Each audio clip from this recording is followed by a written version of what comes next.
আপনাদের সামনে নিয়ে চলে এসেছি আজকে নতুনত্ব এক ডিমের কারি।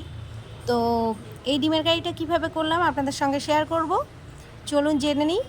আজকে আমি 4টে ডিম সেদ্ধ করে নিয়েছি এবং সেদ্ধ করে আমি ভালোভাবে এইভাবে মাঝখান থেকে চিড়ে নিয়েছি ছুরি দিয়ে, এবং চিড়ে নেওয়ার পরে আমি এতে কাশ্মীরি লঙ্কার গুঁড়ো আর একটু হলুদ মাখিয়ে ডিমগুলোকে ভালো করে ভেজে তুলে নিয়েছি। ভেজে তুলে নেওয়ার পরে আমি একটা মশলা করে নিয়েছি।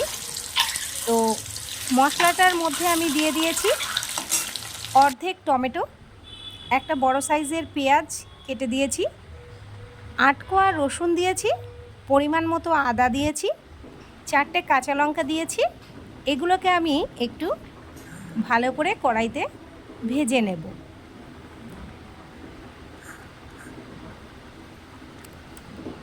কড়াইতে আমি এগুলো একটু ব্রাউন কালার করে ভালো করে ভেজে নিচ্ছি। ভেজে নেওয়ার পর আমি এটাকে পেস্ট করে নেব। একটু ব্রাউন করেই ভাজবেন যাতে পেস্টটা সুন্দর হয়, ঘন হয়। তো পেস্ট করে নেওয়ার পরে আমি এর মধ্যে কিছু মশলা মিশিয়ে নিচ্ছি। কাশ্মীরি লঙ্কার গুঁড়ো 1 চামচ, জিরে গুঁড়ো 1 চামচ, ধনে গুঁড়ো 1/2 চামচ, হলুদ গুঁড়ো 1/2 চামচ। এবার আমি কড়াইতে দিয়ে দিয়েছি 2 চামচ সরিষার তেল। এর মধ্যে দিয়ে দিচ্ছি একটা তেজপাতা, একটা শুকনো লঙ্কা আর কালো জিরে, গোটা জিরে, আর দিয়ে দিচ্ছি কিছু গোটা গরম মশলা। এর মধ্যে আমি এটা একটু ভালো করে ভেজে নিয়ে পেস্ট করা মশলাটা দিয়ে দিচ্ছি। পেস্ট করা মশলাটা আমি ভালো করে কষিয়ে নিচ্ছি। পেস্ট করা মশলাটা আমার ভালো করে কষানো হয়ে গেলে আমি এর মধ্যে দিয়ে দেব সেদ্ধ করে রাখা আলুগুলো, আর এর মধ্যে দিয়ে দিচ্ছি পরিমাণ মতো লবণ। স্বাদ অনুযায়ী লবণটা দিতে হবে, আর দিয়ে দিচ্ছি একটু মিষ্টি। মিষ্টিটা দিলে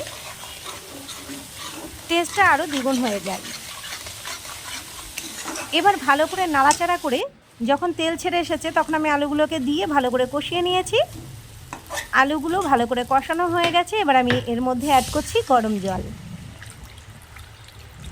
আপনারা যদি চান যে বেশি করে ঝোল করবেন তো সে কারণে জলটা একটু বেশি দিতে হবে, আর আমি যেহেতু এখানে ঝোলটা কম করব সেই কারণে জলটা একটু অল্প দিয়েছি। আর এবার আমি এর মধ্যে দিয়ে দেবো ভেজে রাখা ডিমগুলো। ভেজে রাখা ডিমগুলো আমি দিয়ে দিচ্ছি। এরপরে আমি এর মধ্যে দিয়ে দিচ্ছি 2টো কাঁচা লঙ্কা চিড়ে। 2টো কাঁচা লঙ্কা চিড়ে দিয়ে দেওয়ার পর আমি একটু ঢেকে দিচ্ছি। 2 মিনিট মতো ফুটে উঠলে আমি এটাকে গরম মশলা দিয়ে নামিয়ে নিচ্ছি।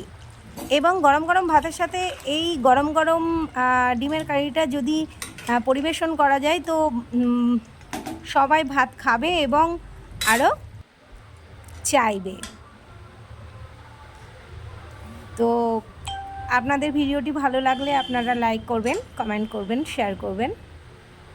সকলে সুস্থ থাকবেন, ভালো থাকবেন। টাটা।